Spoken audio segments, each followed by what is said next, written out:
আমরা চলে এসেছি ব্যারিস্টার কলোনির সামনে, অর্থাৎ মেরিন ড্রাইভ বিচের এখানে। আমরা চলে এসেছি উদয়পুর বিচে। এটা হচ্ছে উদয়পুর বিচ, মন্দিরের প্রবেশ পথ। আমরা এই দিক দিয়ে এলাম, ব্যারিকেড করা রয়েছে।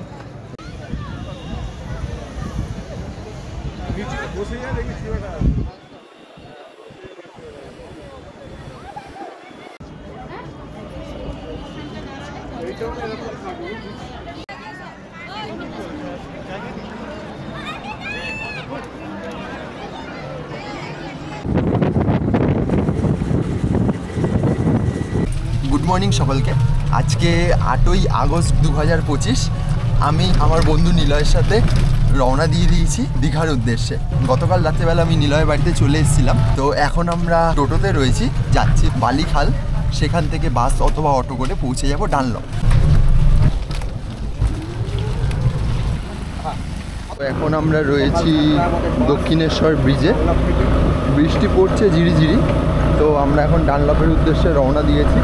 সময় ঘড়ি বলছে 5টা 15। ফাইনালি আমরা পৌঁছে গেছি ডানলপে। এখন আমরা ডানলপ থেকে যাচ্ছি ব্রিজের ওপরে, যেখানে আমাদের বাস আসবে। আমরা বাসে উঠে রওনা দেবো দীঘার উদ্দেশ্যে। আমার সাথে রয়েছে আমার বন্ধু নিলয়। আমরা দুজনে মিলে এবারে দীঘা ট্রিপ করছি। চলি, আমরা পৌঁছে গেছি ডানলপ বাস স্ট্যান্ডে। আমাদের বাস চলে এসছে। সময় ঘড়ি বলছে এখন সকাল 6টা 25, আর আমরা উঠে পড়েছি আমাদের WBTCর এসি ভলভো বাসে। আমাদের সিট নাম্বার 3 এবং 4। নির্ধারিত সময় থেকে 5 মিনিট লেটে ঢুকেছে। 6টা 20-তে ঢোকার কথা ছিল, কিন্তু আমাদের জার্নি স্টার্ট হয়ে গেছে। বৃষ্টি পড়ছে বাইরে, খুব যে জোরে হচ্ছে তা না, ঝিরিঝিরি হচ্ছে। ভালোই লাগছে, সামনে সিট পেয়েছি। পুরো কিন্তু এসি বাস। এই যে এসি রয়েছে দেখতে পাচ্ছেন, মাথার ওপরে হচ্ছে গেট।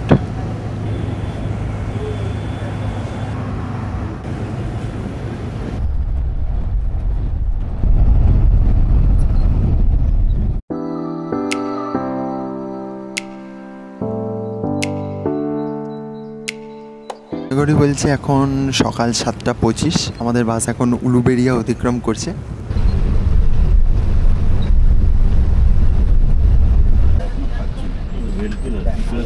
আমরা পৌঁছে গেছি কোলাঘাট। সময় ঘড়ি বলছে এখন 7টা 40। আমাদের বাস এসে পৌঁছেছে কোলাঘাটে নিউ ঘোষ হোটেল অ্যান্ড রেস্টুরেন্টের সামনে। এখানে আমরা কিছু খাওয়া দাওয়া করে নেবো, করে নিয়ে আবার আমরা আমাদের বাসে উঠে পড়বো। আমাদের বাস কিন্তু 10 মিনিট হল্ট দেবে।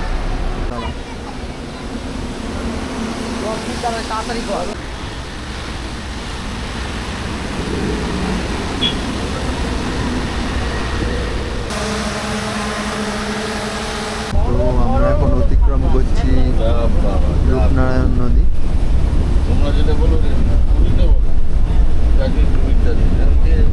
এখনো আমাদের 117 কিলোমিটার পথ চলা বাকি। কোলাঘাট থেকে দীঘার দূরত্ব হচ্ছে গিয়ে 117 কিলোমিটার। আর আমরা যে ডানলপ থেকে উঠেছি, ডানলপ থেকে দীঘার দূরত্ব হচ্ছে 183 কিলোমিটার।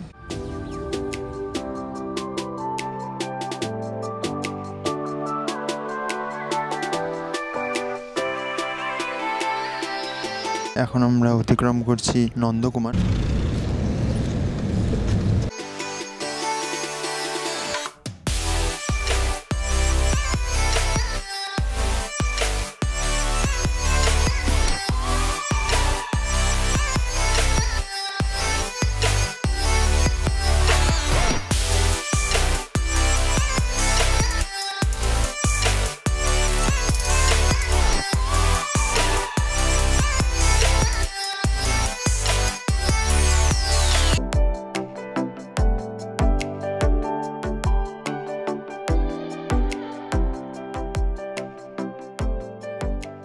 অবশেষে আমরা পৌঁছে গেছি দীঘা।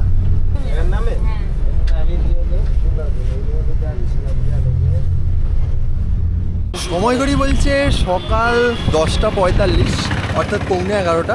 আমরা অবশেষে এসে পৌঁছে গেছি ওল্ড দীঘায়। আমাদের হোটেল রয়েছে শিবালয় রোডে। এখন আমরা আমাদের হোটেলে যাচ্ছি। এই রাস্তা দিয়ে আমরা এলাম। আমাদের হোটেল হচ্ছে এই দিকের রাস্তায়, অর্থাৎ শিবালয় রোডে। চলুন, আমরা শিবালয় রোডে ঢুকে পড়েছি। এখানেই আমাদের হোটেল। আরও কিছুটা যেতে হবে। এখানে বিভিন্ন হোটেল থেকে রেস্টুরেন্ট রয়েছে। আপনাদের ডাকাডাকি করবে, বলবে কম দামে রুম আছে। আপনারা চাইলে দেখে পছন্দ হলে নিতে পারেন। এখন আমরা আমাদের হোটেলের দিকে যাচ্ছি। এত ভেতরে হোটেল হওয়া ঠিক নয়, পয়সা দেবো ভালো জায়গা থাকবে, সে 10,000 হোক কি 15,000। করি বলছে সকাল 10:55 আর আমরা পৌঁছে গেছি আমাদের ওল্ড দীঘার হোটেলে। এ হচ্ছে আমাদের হোটেল রাজা। হোটেল রাজার ভেতরটা দেখুন কি সুন্দর ডেকোরেশন করা। হচ্ছে হোটেল রাজার রিসেপশন। হোটেলের রুমে যাচ্ছি, রুম নাম্বার 17। রুম বেশ পরিষ্কার পরিচ্ছন্ন। রুমে রয়েছে টিভি, এসি, আমরা এসি রুম নিয়েছি। দুটো ফ্যান রয়েছে, মিরর রয়েছে, আর দরজার পেছনে জামা কাপড় মেলার জায়গা রয়েছে, টেবিল রয়েছে, টুল রয়েছে, দুটো সোফা রয়েছে। ওয়াশরুমও কিন্তু বেশ পরিষ্কার পরিচ্ছন্ন, বালতি, মগ, শাওয়ার, গিজার সব কিছুরই ব্যবস্থা রয়েছে।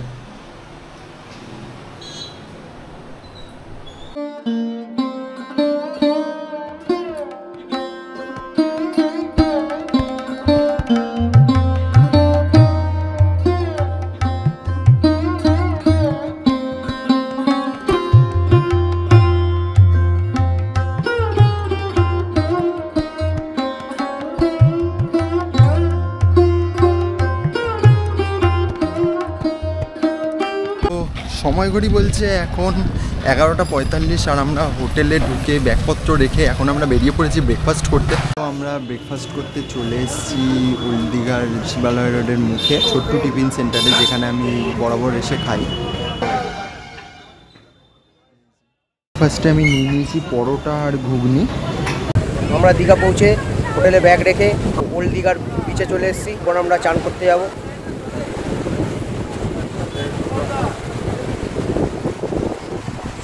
আমরা দুপুরবেলা লাঞ্চ করার জন্য চলে এসেছি বলাকা রেস্টুরেন্টে। এখানে বিভিন্ন রকমের আইটেম পাওয়া যায়। সময় ঘড়ি বলছে এখন 1:15। এখন লাঞ্চ করতে চলে এসেছি, আর লাঞ্চে আমাদের অর্ডার করা হয়েছে পাবদা থালি। কেমন টেস্ট ভাই? ভালো।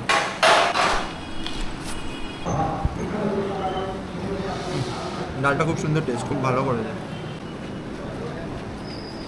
সময় ঘড়ি বলছে দুপুর 2টো, আর এখন আমরা রওনা দিচ্ছি সি বিচের উদ্দেশ্যে। সমুদ্রে স্নান করব।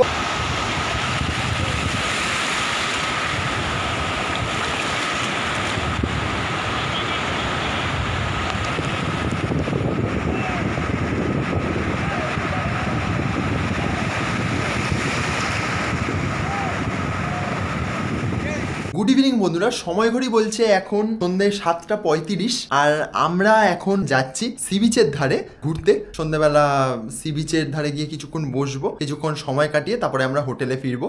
আমরা এখন বেরোচ্ছি সি বিচের ধারে।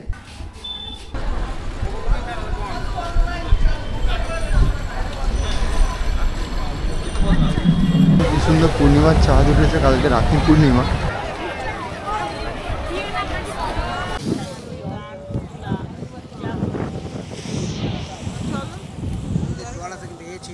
জানি এরকম উত্তাল সমুদ্র আমি আগে দেখিনি, কিন্তু এই দেখছি। আগামীকাল যেহেতু রাখি পূর্ণিমা, সেই জন্য পূর্ণিমা তিথি পড়ায় জল অনেকটা বেড়ে গেছে। একটা বড় ঢেউ আসুক।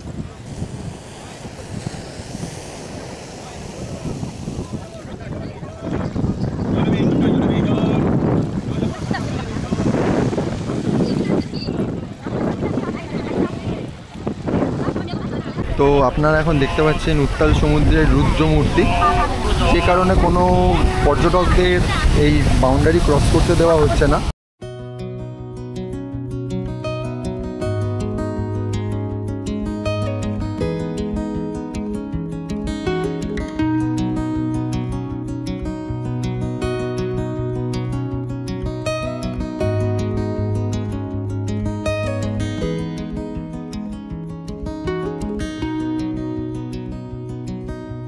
এটা হচ্ছে ওল্ড দীঘার কালী মন্দির।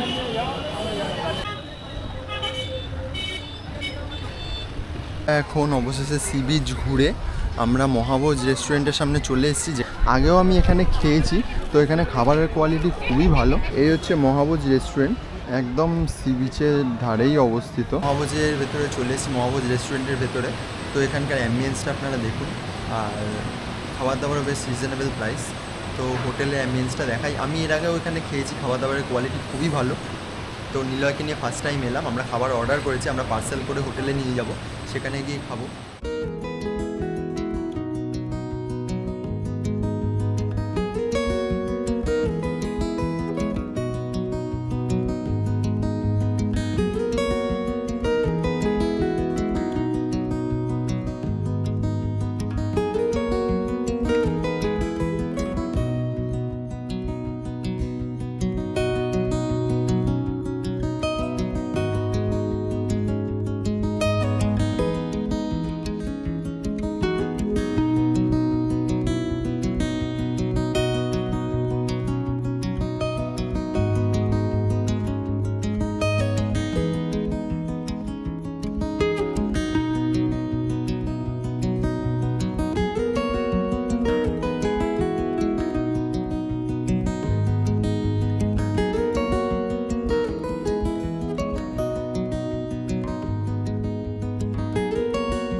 আজকে আমাদের ডিনারে আমরা নিয়ে এসেছি ফিশ ফিঙ্গার, আর হচ্ছে গিয়ে রুটি, তার সাথে তড়কা, আর হচ্ছে গিয়ে গ্রিন স্যালাড।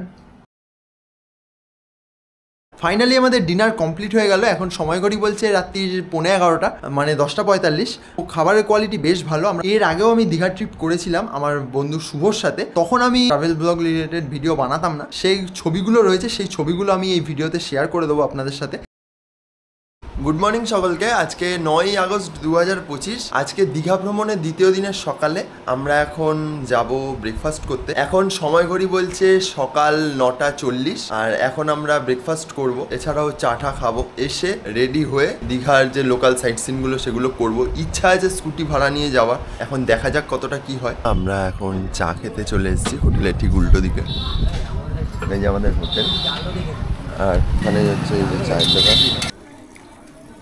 আমরা দুই বন্ধু মিলে এখন ব্রেকফাস্ট করতে বেরিয়ে পড়েছি। ব্রেকফাস্ট করে আমরা যাব বাইক এবং স্কুটি রেন্টের যে কাউন্টার রয়েছে সেখানে, কারণ ইচ্ছা আছে গিয়ে স্কুটি বা বাইক ভাড়া নিয়ে চারদিক ঘুরবো, লোকাল যেসব সাইট সিনগুলো রয়েছে সেগুলো করব। আর তা বুক করতে গেলে কী কী প্রসিডিওর আছে, কী কী ডকুমেন্টস দিতে হয়, কত টাকা লাগে, সবই আপনাদের জানাবো। হ্যাঁ, স্কুটি বুক করাটাই ভালো। স্কুটির জন্য বুক করতে আমরা যাচ্ছি, স্কুটিটা পেয়ে গেলে আমাদের টার্গেট আছে উদয়পুর, শঙ্করপুর, এগুলো যাওয়া। সি বিচের রাস্তা, তো আমরা এখন সি বিচে যাচ্ছি। সি বিচের পথে সোজা যেতে ডান দিকে দেখতে হয়, এটা সোজা চলে যাচ্ছে সি বিচ।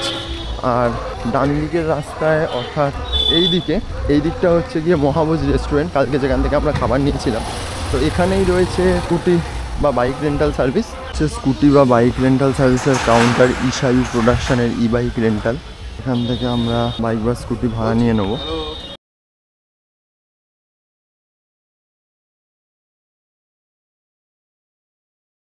দেখো, সিস্টেম বলতে আমাদের তেলের বাইক, ব্যাটারি বাইক দুটোই পাওয়া যায়। শর্টটা হচ্ছে আপনার সকাল 8টা থেকে রাত্রি 8টা একটা স্ল্যাব। এই টাইমের মধ্যে তেলের গাড়ি নিলে আমাদের যে কোনো তেলের গাড়ি ক্ষেত্রে আমরা 500 টাকা করে পড়ে, বা স্কুটি বলুন, বাইক বলুন, সব করে 500 টাকা। আর যদি আপনি ব্যাটারি স্কুটি নিতে চান সেক্ষেত্রে আমরা ঘন্টায় 100, মিনিমাম 5 ঘন্টা 500, আর সারাদিনের জন্য যেতে গেলে আমরা 700 টাকা পড়ছে। তো ব্যাটারি স্কুটির জন্য কোনো লাইসেন্স লাগবে না, যে কোনো একটা ডকুমেন্টই বৈধ। বাট তেলের গাড়ি নিতে গেলে কিন্তু লাইসেন্সটা অবশ্যই শো করতে হবে। 1500 টাকা একটা ডিপোজিট মানির আগে, সেটা আমরা রিফান্ডেবল। আর একখানা হার্ড কপি যে কোনো ডকুমেন্টের এখানে জমা করে গেলে ভালো হয়। হেলমেট আমরা প্রোভাইড করি, কাস্টমার সেফটির উপর ডিপেন্ড করে। ব্যাটারি গাড়িতে সাধারণত লাগে না, বাট সেফটিটা কাস্টমার ডিপেন্ড করে। আবার তেলের গাড়িতে কিন্তু অবশ্যই হেলমেট লাগে। সারাদিনের মানে আমাদের সকাল 8টা থেকে রাত্রি 8টা, 12 ঘন্টা নেট। তেলের গাড়ি ক্ষেত্রে 500 টাকা পড়বে। দুপুরবেলাও বন্ধ হয় না, কোনো সময় বন্ধ হয় না। আর এই এন্টার টাইমটা আমি আপনার গাড়িকে মনিটরিং করি, কোথায় গাড়ি আছে, কীভাবে আছে। তো আমি সেভাবে আপনাকে সাপোর্ট দেবো। গাড়ির ব্যাপার দেখুন, যে কোনো সময় অনেক কিছু হতে পারে, লিকও হতে পারে, বলা উচিত না। আর সেক্ষেত্রে কী হয়, আমরা আপনাকে অন স্পট যদি সার্ভিস দিতে পারি, ওয়েল অ্যান্ড গুড। নাহলে আপনাকে গাড়ি রিপ্লেস করে দেবো, পরিষ্কার বলছি, রিপ্লেস করে অন্য গাড়ি দেবো। জিপিএস লাগানো আছে সেফটি অ্যান্ড সিকিউরিটির জন্য, সেটা আপনার ইনস্টল করাই আছে। তাতে আমরা কাস্টমার সাপোর্ট দিতে আমাদের সুবিধা হয়। আমরা জিপিএস ট্র্যাক করে আরামসে করে পৌঁছে যাই, মানে কাস্টমার যতটা সুবিধা দেওয়া যায়। তো আপনারা ওয়েট করুন, আমরা আসছি। দেখুন, আমরা যেটুকু পেট্রোল দেওয়া হয় সেটা আমাদের আপনাদের পেট্রোল পাম্প যাওয়ার অবধি আরামসে হয়ে যাবে। কখনো একটু বেশিই থাকে, কিন্তু কখনো কম থাকে। কত কিলোমিটার হতে পারে? 2 কিলোমিটার তো থাকেই থাকে। এখান থেকে পেট্রোল পাম্প আপনার হার্ডলি হয়তো 200 মিটারও নয়, বাট আমার 2 কিলোমিটারের ওপর পেট্রোল থেকেই যায়, মিনিমাম থাকেই এটা। তো এই নিয়ে কোনো অসুবিধা হবে না। ধন্যবাদ। তো এই হচ্ছে আমাদের স্কুটি, তেল ভরতে চলে এসেছি। খাবারের কোয়ালিটি কেমন? খুব ভালো। আমরা এখন ব্রেকফাস্ট করতে চলে এসেছি। ব্রেকফাস্ট করে আমরা এখন যাব সাইট সিন করতে। তো ব্রেকফাস্টের জন্য আমরা নিয়ে নিয়েছি পেটাই পরোটা আর ঘুগনি, দেখুন, আর নিয়ে নিয়েছে ডিম ভাজা। স্কুটিতে করে বেরিয়ে পড়েছি আমাদের আজকে সাইট সিনগুলো করতে, অর্থাৎ শঙ্করপুর, উদয়পুর ইত্যাদি জায়গাগুলো। তো কোথায় কোথায় যাই আপনারা দেখতেই পাবেন। এখন আমরা রয়েছি জগন্নাথ ধামের সামনে, দীঘার জগন্নাথ মন্দির।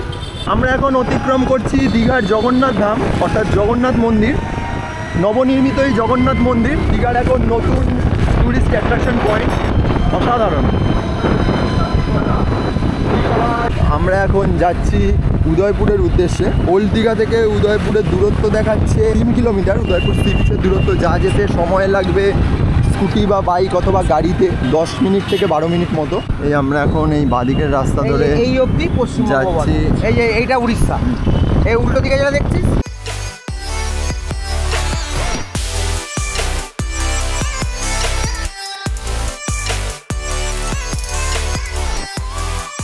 এই হচ্ছে উদয়পুর বিচের পার্কিং জোন, 20 টাকা করে পার্কিং। আমরা দুজন ফাইনালি এসে পৌঁছে গেছি উদয়পুর সি বিচ, অর্থাৎ উদয়পুর, উড়িষ্যা। কেমন লাগছে বন্ধু উদয়পুর এসে?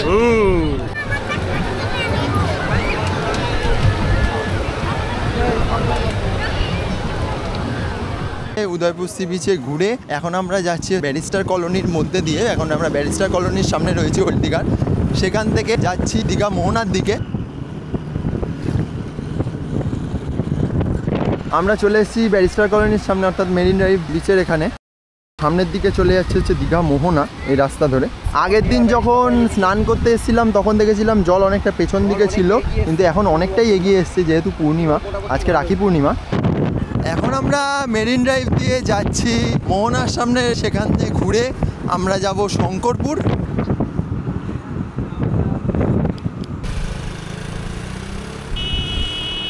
ফাইনালি আমরা এখন যাচ্ছি শঙ্করপুরের উদ্দেশ্যে। আগে গেছি উদয়পুর, এখন মোহনার কাছ থেকে ঘুরে এসে এখন আমরা যাচ্ছি শঙ্করপুরের দিকে। আরামদায়ক যায়, কোন দিকে সোজা ডান দিকে। এই দিকটা দিয়ে চলে যাচ্ছে মন্দারমণি, তাজপুর, শঙ্করপুর, আর এই বাঁ দিকের রাস্তাটা চলে যাচ্ছে কলকাতার দিকে। এই রাস্তায় কিন্তু গাড়ি চালিয়ে মজাই আলাদা।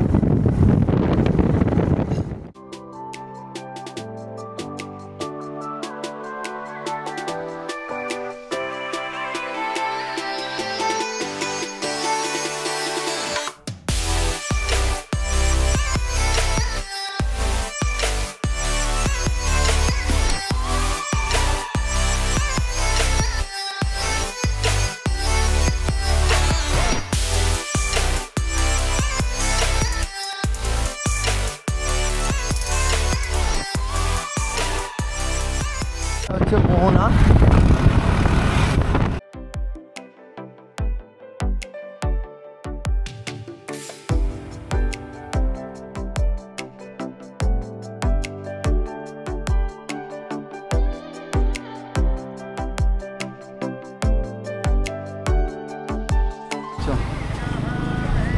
Welcome to Shankarpur. এই হচ্ছে শঙ্করপুরের রাস্তা, অসাধারণ অসাধারণ।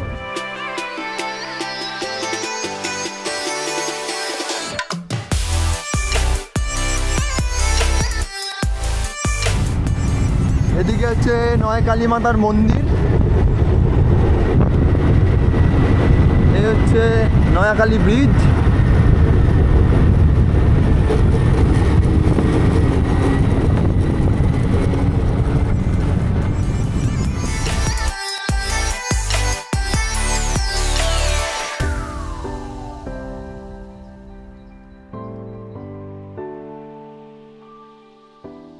আমরা কিন্তু শঙ্করপুরের কাছাকাছি চলে এসেছি। সামনেই দেখতে পাচ্ছেন শঙ্করপুরের সমুদ্র সৈকত। এখানে এই হচ্ছে শঙ্করপুর।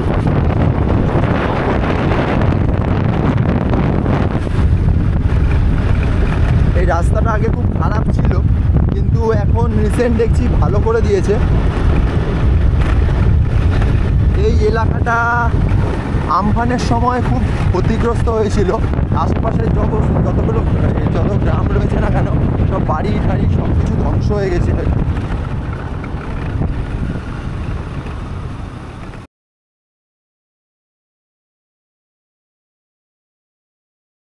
কালকের মতো আজকেও আমরা বলাকা রেস্টুরেন্টে চলে এসেছি লাঞ্চ করতে। আমি নিয়ে নিয়েছি biryani, egg biryani. Good evening বন্ধুরা, সময় ঘড়ি বলছে সন্ধে 5টা, আর এখন আমরা রওনা দিতে চলেছি দীঘার জগন্নাথ মন্দিরের উদ্দেশ্যে, অর্থাৎ দীঘার জগন্নাথ ধামের উদ্দেশ্যে। খাওয়া দাওয়া করে হোটেলে ফিরে কিছুক্ষণ রেস্ট নিয়ে এখন আমরা বেরোতে চলেছি দীঘার জগন্নাথ ধাম অর্থাৎ জগন্নাথ মন্দিরের উদ্দেশ্যে। জগন্নাথ মন্দিরের উদ্দেশ্যে কিছু কথা আপনাদের বলে রাখি। শুনলাম দীঘার জগন্নাথ মন্দিরে নাকি ভ্লগিং ক্যামেরা বা অন্যান্য ক্যামেরা ট্যামেরা অ্যালাউ করে না। এটা আমার শোনা কথা, আমি সঠিক জানি না। তো নিলয়ও আমাকে বললো, আমিও প্রথম এসেছি, এবারে আমি তো গেলে দেখতে পাবো। হ্যাঁ, তো মানে গেলে জানতে পারবো আসল কি। নিলয় বললো যে ফোনে ভিডিওগ্রাফি করতে দেয়, তো মন্দিরের ভেতরে দেবে না, মন্দিরের বাইরের অংশটা ভিডিও করা যেতে পারে, কিন্তু হচ্ছে মন্দিরের ভেতরে শুনেছি এখন ভিডিও অ্যালাউ নেই। মানে এর আগে যারা গেছে, বিভিন্ন জন গেছে, তাদের থেকে শুনেছি, তবে এখন জানি না, আমরা গেলে জানতে পারবো, তারপর আপনাদের জানিয়ে দেবো। আর আমরা যখন স্কুটি ভাড়া করলাম তখন কিন্তু নিলয় বলছিল যে জগন্নাথ মন্দিরের বাইরে স্কুটি রাখতে দেয় না, কিন্তু এখানকার যে লোকাল লোক অর্থাৎ স্কুটি যাদের থেকে রেন্ট নিলাম তারা বললো যে এখন রিসেন্টলি রাখতে দিচ্ছে, পার্কিং জোন হয়েছে, ওখানে রাখতে দিচ্ছে। হ্যাঁ, সেখানে আপনার ওই 6টা থেকে দুপুর 1টা অবধি জগন্নাথ মন্দির খোলা, তারপর কিছুক্ষণের জন্য বন্ধ থাকে, তারপর 4টে থেকে রাত 9টা অবধি জনসাধারণের জন্য খোলা থাকে জগন্নাথ মন্দির। তো যাই হোক, গিয়ে দেখি কি হয়। এরপরে যদি অ্যালাউ করে ফোন বা ক্যামেরা হয়তো অ্যালাউ করবে না, যদি ফোন অ্যালাউ করে তাহলে আমরা ভিডিও করব এবং আপনাদের। রিসেন্ট আমার একজন অফিসের কলিগ গেছিল, সে বলছিল ভেতরে ভিডিও করতে দিচ্ছে না, বাইরে দিচ্ছে। তাহলে দেখা যাক কি দেখা যাক। তো চলুন দেখতে থাকুন, আমরা যাই, গিয়ে তারপরে আপনাদেরকে আপডেট দেবো। হ্যাঁ, তো আমরা বেরিয়ে পড়েছি জগন্নাথ মন্দিরের উদ্দেশ্যে স্কুটি নিয়ে।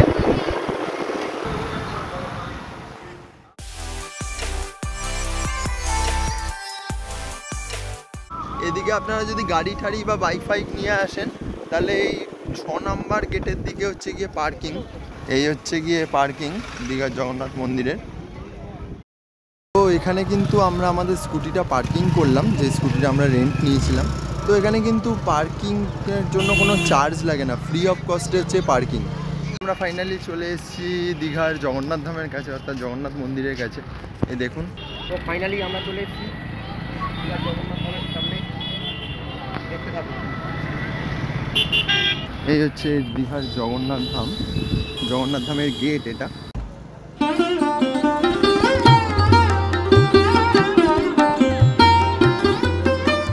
মন্দিরের প্রবেশ পথ, আমরা এই দিক দিয়ে এলাম, ব্যারিকেড করা রয়েছে। এই হচ্ছে মন্দিরের প্রবেশ পথ। এখানে কিন্তু চেকিং হয়, এটা হচ্ছে 2 নম্বর গেট। এই 2 নম্বর গেট দিয়ে মন্দিরের ভেতরে প্রবেশ করতে হয়।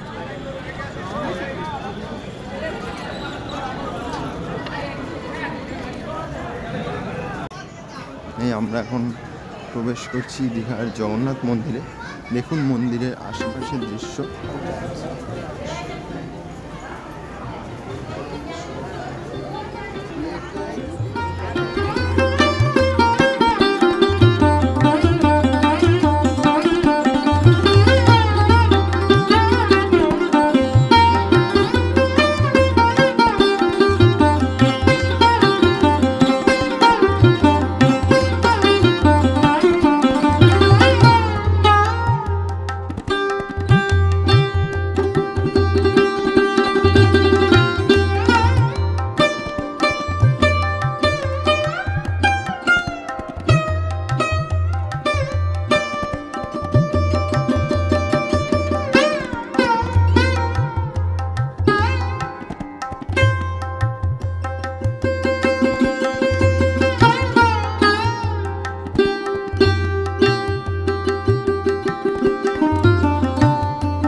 ফাইনালি আমরা জগন্নাথ মন্দিরের ভেতরে ঢুকে গেছি।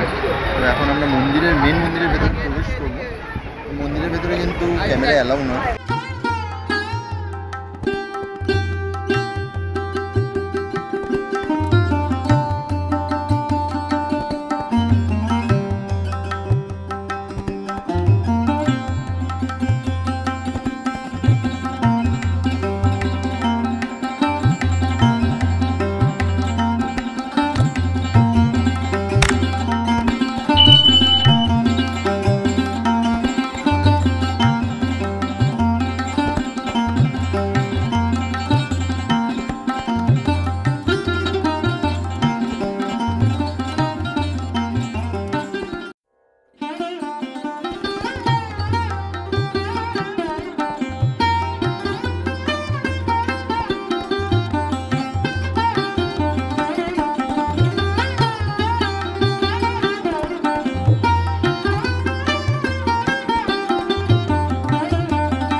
পুরীর মন্দিরের আদলে তৈরি দীঘার এই জগন্নাথ মন্দির, আলোকসজ্জায় সুসজ্জিত এই মন্দিরের শোভা অপরূপ। সন্ধ্যায় এই মন্দিরের মায়াবী রূপ দেখতে আপনারাও চলে আসুন দীঘাতে। দীঘা স্টেশনের একদম কাছে অবস্থিত এই জগন্নাথ ধাম বা জগন্নাথ মন্দির। মন্দিরের ভেতরে কিন্তু ভিডিওগ্রাফি বা ফটোগ্রাফি অ্যালাউ নয়। বাইরে আপনারা ফটো তুলতে পারবেন, ভিডিও করতে পারবেন, কিন্তু ভেতরে কিন্তু করতে পারবেন না। আমরা দীঘার জগন্নাথ মন্দির ঘুরে আসলাম। এখানে অপূর্ব দৃশ্য, যা ভাষায় প্রকাশ করা যাবে না। এখানে কিন্তু এখনো পর্যন্ত পুজোর সিস্টেমটা চালু হয়নি। তো মন্দিরের ভেতরে ক্যামেরা স্ট্রিক্টলি প্রহিবিটেড, ক্যামেরা এবং মোবাইল ফটোগ্রাফি বা ভিডিওগ্রাফি মন্দিরের ভেতরে করা যায় না, কিন্তু মন্দিরের বাইরে আপনারা যত ইচ্ছা ফটো তুলতে পারেন বা ভিডিও করতে পারেন। মন্দিরের ঠিক পেছন দিকেই জগন্নাথ মন্দির যে পুলিশ স্টেশনটা রয়েছে দীঘার, সেইখানে জুতো রাখার কাউন্টার রয়েছে একদম বিনামূল্যে। সেখানে আপনারা বিনামূল্যে জুতো রাখতে পারেন, রেখে আপনারা 2 নম্বর গেট দিয়ে ঢুকবেন। আর 6 নম্বর গেটের দিকে গাড়ি বা বাইক অথবা স্কুটি পার্কিংয়ের জায়গা। ওখানে আপনারা যদি গাড়ি বা স্কুটি বা বাইক নিয়ে আসেন তাহলে ওখানে পার্কিং করতে পারেন, করে তারপরে মন্দিরে ঢুকতে পারেন 2 নম্বর গেট দিয়ে। ভেতরটা কিন্তু খুবই সুন্দর, একদম পরিষ্কার পরিচ্ছন্ন এবং সুন্দরভাবে ডেকোরেশন করা। আমাদের কিন্তু খুব ভালো লেগেছে, খুবই ভালো লেগেছে, অসাধারণ। ফাইনালি গাড়ি জমা করে দিলাম। সকালবেলা 1500 টাকা সিকিউরিটি ডিপোজিট করেছিলাম, এখন ওনারা 1000 টাকা রিটার্ন ব্যাক করে দিলেন, অর্থাৎ 500 টাকা চার্জ 8 ঘন্টা হিসাবে। তো বন্ধুরা, এখন আমরা হোটেলে ফিরেছি মন্দির দর্শন করে, ডিনার করছি। এখন ডিনার টাইম, এখন সময় ঘড়ি বলছে রাতের 10টা, আর আমরা এখন ডিনার করে নিচ্ছি। আর আজকে ডিনারে আমাদের রয়েছে হচ্ছে পিৎজা, কারণ নিলয় অর্ডার করেছে পিৎজা। বললো যে পিৎজা খাবো, আমি বলেছিলাম রুটি তরকা অথবা চানা মশলা এগুলো খাবো, কিন্তু ও বলছে না পিৎজা খাবো। তো এই যে আজকে মেনুতে হচ্ছে পিৎজা, এই নিলয় অর্ডার করে, এই যে আমার জন্য পনির পিৎজা, আর ওর জন্য হচ্ছে গিয়ে অনিয়ন ক্যাপসিকাম পিৎজা। ওর যদিও খাওয়া শুরু করে দিয়েছে, ওর প্রচন্ড খিদে পেয়ে গেছে। কেমন খেতে? দারুণ। Good morning. আজকে 10ই আগস্ট 2025। এখন সময় ঘড়ি বলছে সকাল 10:45, আর আজকে আমরা বাড়ির উদ্দেশ্যে রওনা দিচ্ছি। আমরা দীঘার হোটেল থেকে চেক আউট করে গেছি সকাল 10টা নাগাদ। 10টা নাগাদ চেক আউট করে আমরা রিসেপশনে কিছুক্ষণ বসছিলাম, কারণ হচ্ছে 12:30টায় আমাদের বাড়ি ফেরার বাস। তো আমরা এখন হোটেল বলাকাতে বসে আছি, বলাকা রেস্টুরেন্টে। সেখানে আমরা খাওয়া দাওয়া করব। আমি বলেছিলাম ব্রেকফাস্ট করতে, কিন্তু নিলয় বলছে যে না, ব্রেকফাস্ট করবে না, ওই জন্য একেবারে ভাত খেয়ে নেবে। তো ওই কারণে দেখি এখন কি খাওয়া যায়, খাওয়া দাওয়া করে নিয়ে তারপরে আমরা রওনা দেব বাড়ির উদ্দেশ্যে। আর অবশ্যই যদি এই ভিডিওটা ভালো লেগে থাকে তাহলে কমেন্ট করতে ভুলবেন না। কমেন্ট করে জানাবেন কেমন লাগলো ভিডিওটা। ভালো লাগলে লাইক করে দেবেন, চ্যানেলে নতুন হয়ে থাকলে চ্যানেলটাকে অবশ্যই সাবস্ক্রাইব করে দেবেন।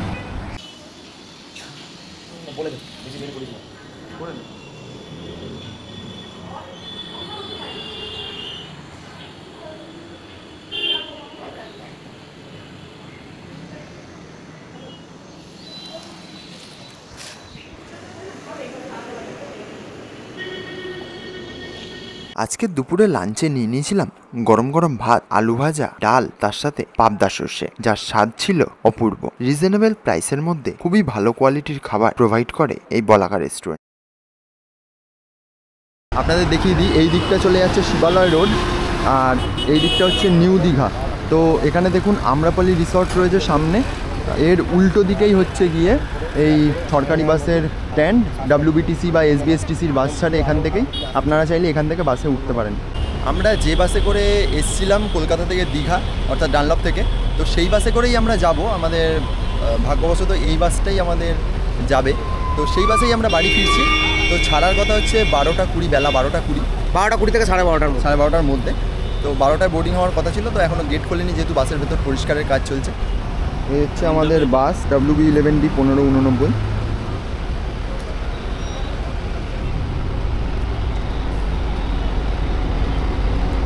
এখানেই সমস্ত সরকারি বাসগুলো দাঁড়ায়,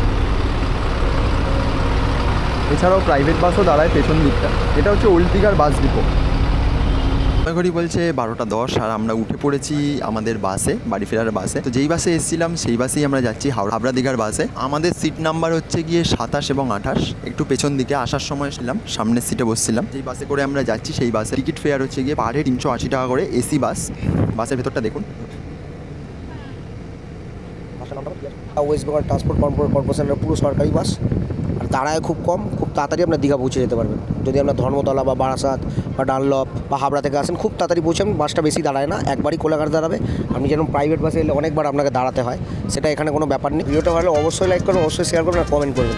আর যদি চ্যানেল নতুন হয়ে থাকেন অবশ্যই সাবস্ক্রাইব করবেন। এরকম ভিডিও আরও আগামী দিনে আসতে থাকবে। আগামী দিনে আরও আমরা মেমোরেবল ট্রিপ করব।